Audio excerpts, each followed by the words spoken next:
Hello and good morning, everyone. I hope you're all having a great weekend so far. Today, I'm going back to my childhood. I am making something that I haven't had, God, in 20 years at least. And it's such a simple, easy dish. And when I was looking it up, just because I knew the basics, but I wanted to make sure I had it all, I never realized that this is actually a dessert that originated right here in Quebec. What are we talking about? Well, we are talking about date squares. Some people know them better as wedding squares, but we are making date squares. Dates, those little Middle Eastern fruits, sweet, little bitter, little smoky. They are so good. So what we're going to do is make a very simple crust. We're going to cook up our dates. Now, when you're buying your dates, a lot of the time they're going to come in a sticky little brick like this. They've already been chopped and seeded. But if you have to buy whole dates, make sure you get all the seeds out, the pits, because you bite into that, it's not going to be too nice. If you have to get with pit dates, good pair of scissors helps to help get that out. Before you ask why the hat, I'm having a horrible hair day. Just easier. So, what do we need to do this? Well, we need roughly 1 pound of dates. Normally you could use water to cook these, but I want to add some more flavor, so I'm going to cook them in some orange juice because dates and orange go so well together. A little bit of vanilla, a little bit of salt, and that takes care of the filling. The crust, we are doing a oat crust, very much like you would with any type of square. So we have just some quick oats, some quick rolled oatmeal, some brown sugar. Behind me, we have some flour, some baking soda. Part of the reason for the apron too, I was trying to find the baking soda, knocked over a box and had cornstarch all over me. Not a fun way to start the morning. We're going to need just a little bit of salt and some butter or margarine. With the prices of butter these days, especially around here, I've never done this before, but I actually went and got some margarine.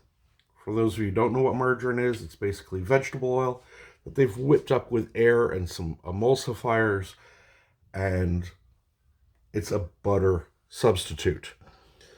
These days, you might see it tagged as a plant-based butter. It's still margarine. It's still made with vegetable oil and emulsifiers. And I don't care if it's made with oat milk, soy milk, whatever. It's still margarine. So let's get cooking. We're going to pause the cam. We're going to move stuff around. And let's show you how to make this. Real simple.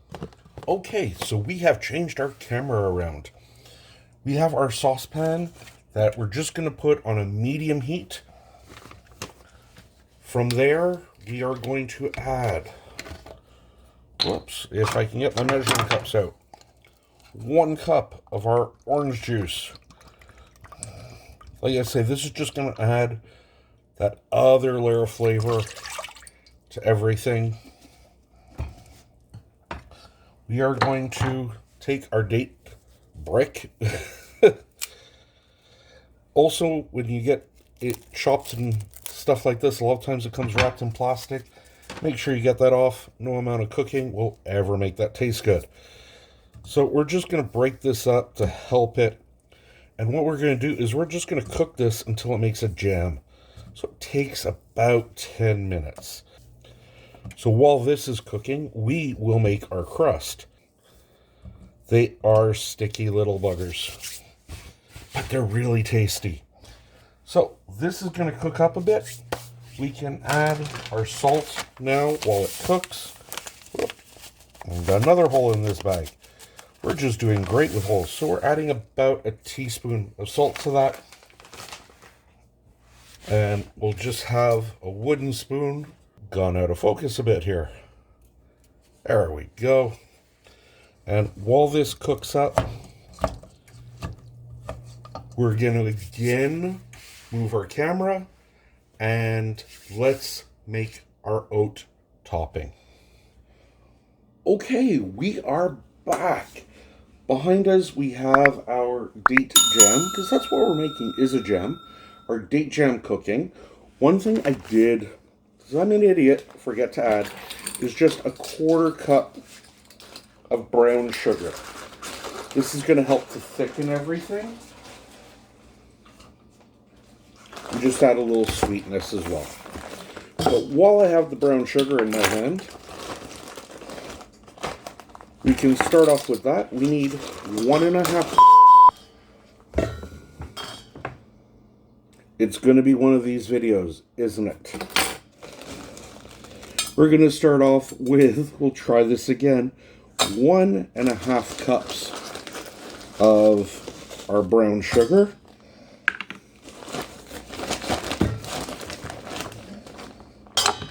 If this one breaks too,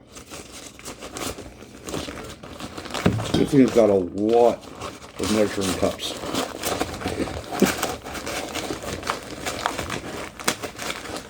And it doesn't have to be super packed down or anything. A little bit more, a little bit less, won't hurt.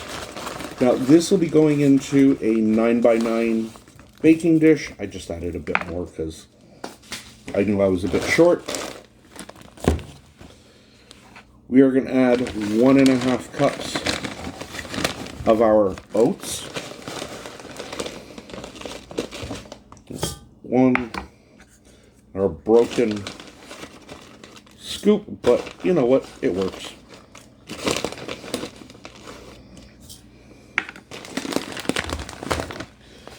One and a half cups of flour. So everything's real easy so far. It's 1.5. As I was saying, we're making a 9x9 square dish. If you want to make it larger, just double up this mixture. If you want a thicker, whoop, there we go, a thicker base or a thicker topping, just add a bit more. It's all good. It'll all taste great. Just keep our proportions level and all will be fine. What I have here is just some baking soda. The stuff that caused me so much grief before and covered me in cornstarch. And I'm adding 3/4 of a tablespoon of baking powder. Baking soda. I always get those confused. I hear my jam bubbling away. And we just want to keep stirring that till it becomes a nice thick paste. So keep an eye on it. There's a lot of sugar in there and we don't want it to burn. Next, finally, we're going to add approximately a cup of our margarine. If you want to use butter, please do. It will be so much better.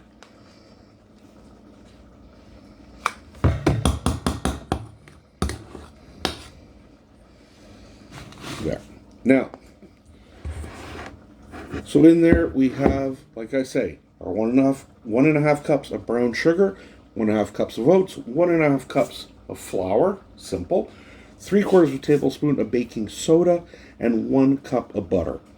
Now, if you don't mind getting your hands dirty, get your hands in there, mix it all up. I actually just moved the jam to another burner because I find that one gets a bit hot. And this way I have better control over it because I don't want that to burn. As I was saying, if you don't mind getting your hands dirty, get them in there and start mixing this up. We are making our crust. So what we want to do is get the margarine or the flour all broken up. We want to get all the brown sugar mixed in there, the oats all mixed together. So this way, when we press it into our pan, it'll stick together. And when we bake it, the butter and the brown sugar will caramelize and they will form a nice crisp crust.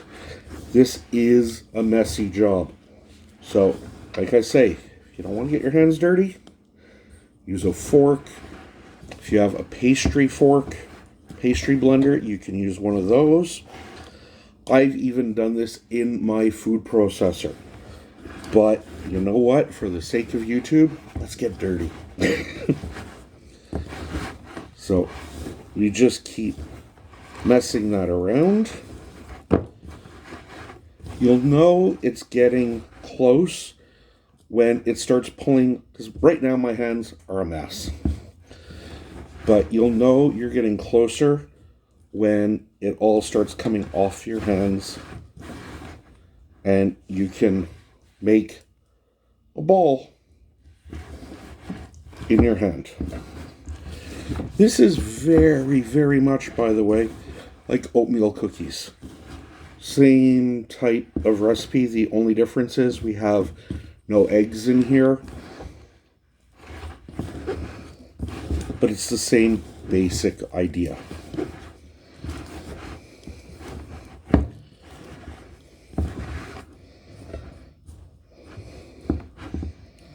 And there, minus the back of my hands. You can see the front of my hands now. No longer club hand. And our mix is all nice. And when I give it a squeeze, it sticks together. So this really now is perfect. You don't want to use melted butter. You just want to use softened butter. So it'll come together nicer. Our oven is ready. It's preheated to 350. And we are going to take one quick second and wash up. Okay, so we have clean hands again. We still have a dirty workstation, but you know what? That's easy enough to fix. And because I know my counter's clean, it can go right back into the same bowl. Give you a little progress report. It's only been a few minutes, but you saw, like before, we had a watery mess. Now we have a nice, thick jam. The more you keep stirring this, the smoother it's going to get, and you do kind of want it nice and smooth. There's nothing wrong with having some pieces in it. It's just, I feel this is nicer when it's all smooth. While I have it off the heat, we are going to give it a little shot of some vanilla, just about a teaspoon. It's just going to add yet more flavor. Now, I know what some of you are saying. I don't like dates. I've tried dates. I don't like them. That's fine. You can do the same recipe with figs, with dried cherries, any dried fruit, because you're making a jam. So you're cooking it, you're rehydrating it, and they're all going to break down. And like I say, we're going to get this really nice, thick jam. By the way, I wish you could smell this, because since I added that little shot of vanilla, it is just so good. So this is done. I'm going to take that off the heat.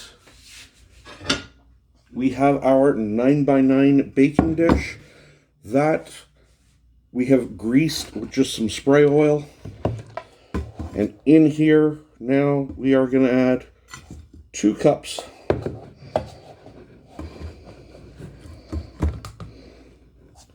of our topping. Let's make it roughly 2.5 cups. And using our measuring cup, really want to get in there, pack this down, because this is our base. This is going to support that jam we just made. So if we don't pack it down, what's going to happen is we're going to go to cut it. It's just going to fall apart. Try and get this even. The more even, the better. But it doesn't have to be perfect.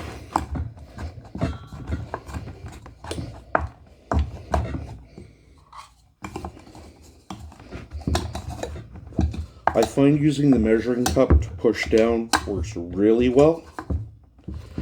You can also use just a cup, back of a jar, anything that'll fit in there, and give us that. If it wasn't pressed down enough and I turned the pan up like that, we'd have a mess. So, simple so far. Few steps, but nice and easy ones. We are going to take our jam filling now. We are going to get a little rubber spatula because it might be easier to get it all out with. And into or onto our crust it's going to go. And again, this smells so good. That can go in the sink for now. Switch. As they say, the right tool for the right job. We want to make sure we get everything out of there.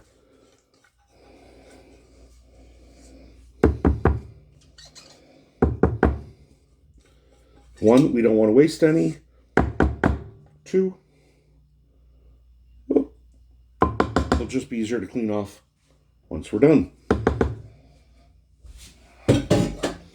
With our spatula now, we're just going to layer this out.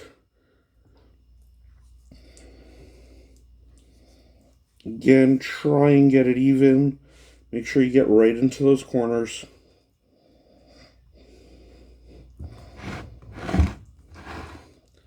And if we hadn't packed this down, that crust down, there's no way we'd be able to do this because it would just come up.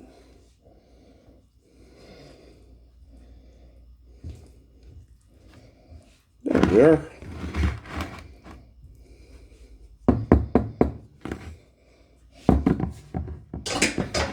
Thank God the sink's there. So we have our layers done. And you can see it on the sides. If you want a thicker layer of the dates, no problem. Double that recipe. So simple and easy. Now we're going to take our remaining crumb. Now some people just like to sprinkle this on top. Other people want to try and compact it. I sort of go in the middle and make sure everything is covered. And get all in there. This is why your hands are best. It's just easier to pull everything out. Again, push into the, so everything is covered.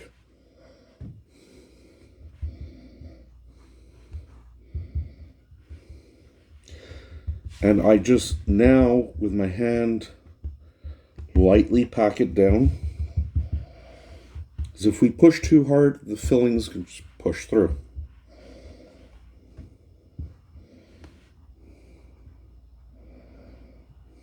And joy of getting it on your hands. Oh wow. That jam is intense. The flavors, first of all, you get the dates, so they're nice, sweet. I gotta say, they've got that really, really unique flavor. Then I hit the orange juice, and then in the background I got a little bit of the vanilla. So came out really, really nice. Sorry, I had to go for more. You know it's good when even before it's baked, you want to sit down and eat it. So, our oven now is preheated, like I said, to 350 degrees.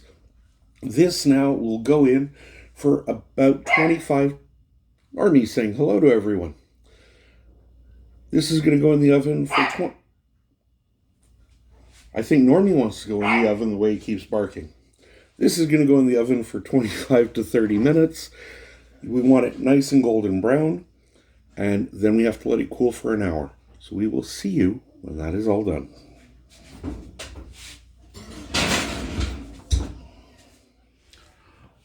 Well, hello everyone, and we are back. God, this has been the longest wait ever. 30 minutes in the oven. We have our nice golden brown squares. The smell from these is incredible. They are still warm though. I've let them cool for like over an hour now, and they're still a bit hot. So we're gonna try with a good sharp knife. Just go around the edge. And there we go. Now we want to cut these roughly. You can cut them as big or as small as you want. I'm gonna go for about, I don't know. We'll cut them into nice little squares. So, good sharp knife, straight down, cut. And I'll make sure you get right to the bottom. So, maybe don't use your Teflon pans when you're making these. I always find with squares I like using the glass because I can see the different layers and stuff. These are so warm. I hope they hold together. They will set up more as they cool, but it's getting it to cool. The weight, that's the hard part.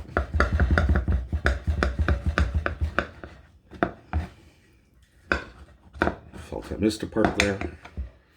There we are. So you can see now we're all cut up. All our nice little squares. And now comes the best part. You're going to get in here, lift one of those puppies out. Oh yeah, they're still warm. Even after an hour, because of all the sugar and the dates and the jam, they're just like still hot. Let's give these a taste. Let's see if they're as good as I remember.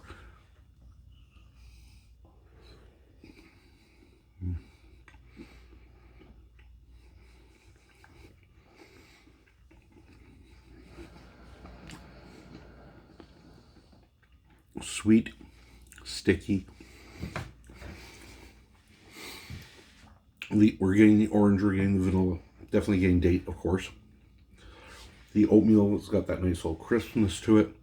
The brown sugar adds that layer of sweetness. Oh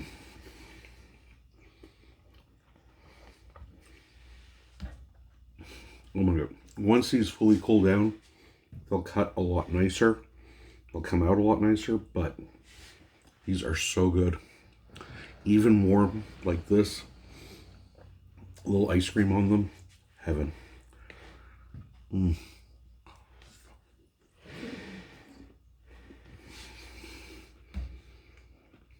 It's so good, folks.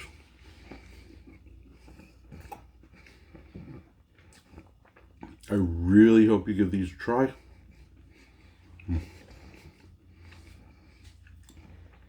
Really simple to make. The hardest part is waiting for everything, waiting for them to cool down. But making that crust is super easy. You saw how easy the jam was. And that's it. Oh god, yes. So, with all that being said, I really hope you give these a try. If you do, let me know down in the comments. Let me know if you've tried these before. What would you put maybe instead of dates? I've done these with cherry pie filling. Also came out really nice for like a cherry square vibe. If you're new to the channel, well, thank you for stopping by. Remember to hit that subscribe button and the bell note icon so you're notified when I come out with new videos. So until next time, my name is Andrew. I am the 5 PM chef, and we will see you all next time. Have a great weekend.